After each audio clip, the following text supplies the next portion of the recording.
Hello everyone, welcome to Focus Study Centre. आज मैं आपको बताऊंगा 1 से 30 तक के तत्वों का नाम, प्रतीक एवं परमाणु भार। तो इसको पिछली वीडियो में मैंने सारा कुछ बता दिया हूँ कि इसका नाम क्या है, प्रतीक क्या होता है, परमाणु भार ये अलग है। आज परमाणु भार के बारे में हम लोग सीखेंगे। तो ये आपको याद होना चाहिए 1 से 30 तक के तत्वों का नाम: hydrogen, helium, lithium, beryllium, boron, carbon, nitrogen, oxygen, fluorine, neon, sodium, magnesium, aluminium, silicon, phosphorus, sulphur, chlorine, sulphur यहाँ chlorine, argon, potassium, calcium, scandium, titanium, vanadium, chromium, manganese, iron, cobalt, nickel, copper, zinc.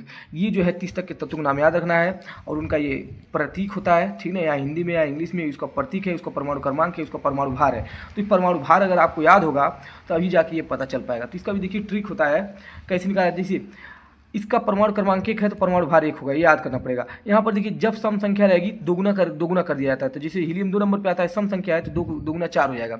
यहाँ 3 number पे आता है तो ये विषम संख्या है, विषम में क्या करते हैं, दोगुना करके 1 जोड़ देते हैं, तो 3 दूना 6, 1 7 हो जाएगा। यहाँ पर 4 है, 4 दूना 8 होना चाहिए था, लेकिन यहाँ एक्सेप्शन में आया था, इसलिए ध्यान रखिए 4 दूना 8 हो जाएगा। यहाँ पर देखिए इसका जो है कार्बन का 5 होता है, बोरान का 5 होता है, 5 विषम संख्या, 5 दूना 10, 11 हो जाएगा। कार्बन 6 नंबर पे होता है तो इसका 6 दूना 12 हो जाएगा। नाइट्रोजन 7 नंबर पे होता है, 7 दूना 14, 15 होना चाहिए था, लेकिन यहाँ एक्सेप्शन में इसको याद रख लीजिए। ऑक्सीजन सम संख्या है तो 8 दूना 16 हो जाएगा। 9 नंबर पे फ्लोरीन है, 9 दूना 18, 1 19 हो जाएगा। ये सम संख्या है, 10 दूना 20 हो जाएगा। ये विषम संख्या है तो 11 दूना 22, 1 23 हो जाएगा। ये सम संख्या है तो 12 दूना 24 हो जाएगा। विषम संख्या है तो 23 दूना 26, 1 27। मतलब विषम संख्या में दो गुना करके 1 जोड़ते हैं और सम संख्या में सिर्फ 2 गुना करते हैं, ठीक है ना।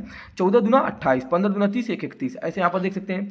16 है, 16 दूना 32, 17, 17 दूना 34, 1 35। 18, 18 दूना 36, 1 18 दूना 36 हो जाएगा, एक्सेप्शन में याद कर लीजिएगा। 19 दूना 38, 1 39 ये याद कर लीजिएगा। 20 दूना 40 हो जाएगा। इसके 10 के लिए जो होता है मोबाइल नंबर आपको याद करना पड़ेगा, उसको उसके तरीके से होता है। जैसे इसका मोबाइल नंबर में वो एक बार और भी बता चुका हूँ, पिछले वीडियो में बताया था। 34 34 54 54 53 और ये हो जाएगा 65। ये जो है 10 अंक होते हैं, 10 अंक की। और यहाँ आप स्टेडियम से लेकर 10 अंक को करते हैं। तो इसका जब देखेंगे तो 21 है तो 21 दूना 42 होता है। अब 42 होता है तो उसमें से पहला अगर जोड़ देंगे इसमें तो 42 3 कितना हो जाएगा, 42 और 3 45 हो जाएगा, ठीक है ना। ऐसा 22 है, 22 दूना 44 होता है। 44 में देखिए 4 हाई वाला अंक जोड़ देंगे तो 44 और 48 हो जाएगा। ये 23 दूना 46 होता है, 46 में 5 जोड़ देंगे, देखिए क्या हो जाता है। ऐसे करके याद करना, मोबाइल नंबर देख लीजिए और याद कर लीजिए। हम लोग आज सीखेंगे परमाणु भार कैसे निकलता है। तो परमाणु भार निकालने का सबसे आसान तरीका, जैसे मुझे जल का निकालना है, जल का परमाणु भार मुझे निकालना है, जल का यानी H2O। तो आपको ध्यान रखना पड़ेगा, हाइड्रोजन का जो भार होता है, ध्यान से देख लीजिएगा। हाइड्रोजन का भार 1 होता है। देखिए हाइड्रोजन का भार, देखिए परमाणु भार हाइड्रोजन का कितना होता है, 1 होता है। इसलिए इस हाइड्रोजन की जगह कितना रखेंगे, 1 रखेंगे और 2 बार हाइड्रोजन है, इसलिए यहाँ 2 गुणा कर देंगे। यहाँ बीच में कुछ नहीं होता है, यहाँ प्लस माना जाता है। ऑक्सीजन का देखिए, ऑक्सीजन का आप लोग देख सकते हैं, यहाँ पर ऑक्सीजन का 8 और दूना 16 होता है भार, तो यहाँ भार 16 हो जाएगा। तो पहले गुणा करते हैं बॉडी मास के हिसाब से, 2 का नम 2 हो जाएगा और ये 16 दोनों को जोड़ेंगे तो कितना हो जाएगा, 18 हो जाएगा इसका भार। इसी को बोलते हैं H2O का भार निकल गया, ठीक है ना। यही है परमाणु भार। ऐसे देखिए यहाँ कार्बन है, CO2 निकालना है मुझे। तो यहाँ पर देखिए पहले CO2, अब इसका याद करना पड़ेगा भार कितना। तो 6 नंबर पे आता है, 6 दूना 12 होता है, बीच में कुछ नहीं तो प्लस मानते हैं। ऑक्सीजन का 16 होता है, लेकिन 2 बार है इसलिए 2 से गुणा कर देंगे। तो पहले गुणा करेंगे, 16 दूना 32 हो जाएगा, अब प्लस का ये 12, दोनों जोड़ेंगे 44 हो जाएगा। ऐसे निकालना। कैल्शियम देखिए, सोडियम है NaCl, तो सोडियम 23 नंबर, इसका जो होता है 11 नंबर पे आता है कि 11 दूना 22, 23 होता है इसका भार। और इसका जो होता है 35.5 होता है, लेकिन हम लोग 35 ले रहे हैं। अब इन दोनों जोड़ेंगे तो कितना आ जाएगा, 58 हो जाएगा, इसका भार निकल जाएगा। अगला देखिए कैल्शियम कार्बोनेट है, तो CaCO3।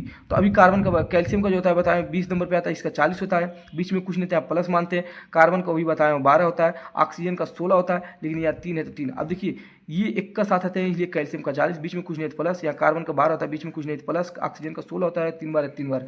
यहाँ इन दोनों को जोड़ लेंगे तो होगा 52 और इसका 16 3 48 होगा। दोनों जोड़ेंगे तो कितना आएगा, 100 आ जाएगा इसका आंसर, ठीक है ना। अब आगे देखिए अगला NH3। तो NH3 का अगर मुझे निकालना है, NH3, तो नाइट्रोजन जो होता है, नाइट्रोजन 7 दूना 14 होता है, अब प्लस का 3 बार हाइड्रोजन है तो 3 गुना हाइड्रोजन, यानी 3 का नाम 3, अब प्लस का 14 है, जोड़ेंगे तो कितना आएगा, 17 आ जाएगा इसका आंसर।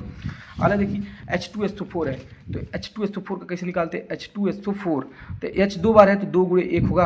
अब बीच में यहाँ कुछ नहीं तो प्लस मानेंगे। सल्फर का 32 होता है, यहाँ बीच में कुछ नहीं तो प्लस मानेंगे। ऑक्सीजन का 16 होता है, लेकिन ये 4 बार है इसलिए 4 से गुणा कर देंगे, तो ये हो जाएगा 2 1 नम 2 हो जाएगा, प्लस का ये 32 हो जाएगा, प्लस का 16 चौको 64 हो जाएगा। तो सबको जोड़ेंगे तो 100 हो जाएगा इसका आंसर, ठीक है ना। जोड़ के देख लीजिएगा, 2 4 8 98 होगा, सॉरी 98 हो जाएगा, ठीक है ना। ये हो जाएगा इसका भार।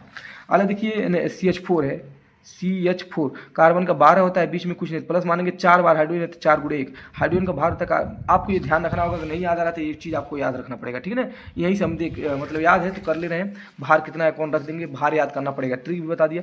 तो ये हो जाएगा 4 का नाम 4 और प्लस का ये 12, जब जोड़ेंगे तो कितना हो जाएगा 16 हो जाएगा। यहाँ पर देखिए मैग्नीशियम सल्फेट है, तो मैग्नीशियम सल्फेट, मैग्नीशियम 11 नंबर पे आता है, इसलिए इसका 12 दूना 24 हो जाता है, ये सल्फेट है। सल्फर 32 होता है, प्लस ऑक्सीजन का 16 होता है, लेकिन 4 बार इसलिए 4 से गुणा 30 हो जाएगा। इन दोनों को जोड़ लेते हैं, 6 हो जाएगा, 7 हो जाएगा, 76 हो गया इन दोनों को जोड़ने पर। और इन दोनों को जब 76 नहीं 56 होगा, ठीक है ना, 56, और ये 16 चौको 64 होगा। जोड़ेंगे तो देखिए 6 4 10 के 0 हाथ से लगा 1, 6 5 11 1 12, 120 आएगा इसका। तो उम्मीद करता हूँ आप लोगों को ये कैसे निकल रहा है समझ में आया होगा। यहाँ पर देखिए इसका और इसका मैं होमवर्क भी दे रहा हूँ, कैसे हो रहा है ये भी देख लीजिएगा। नहीं समझ में आएगा तो वीडियो एक बार कमेंट करिएगा, और एक बार इसको अगर देखेंगे दोबारा वीडियो देखेंगे तो आपको 100% समझ में आ जाएगा। तो ये कैसे परमाणु भार निकाला जाता है मैंने आपको बता दिया। और अगर आपको किसी भी चीज़ पर परमाणु भार निकालना है तो आप कमेंट करिएगा, उसका नाम लिखिए, मैं परमाणु भार निकाल के बता दूंगा। तो मिलते हैं इसके नेक्स्ट पार्ट में, तब तक ले जाइए।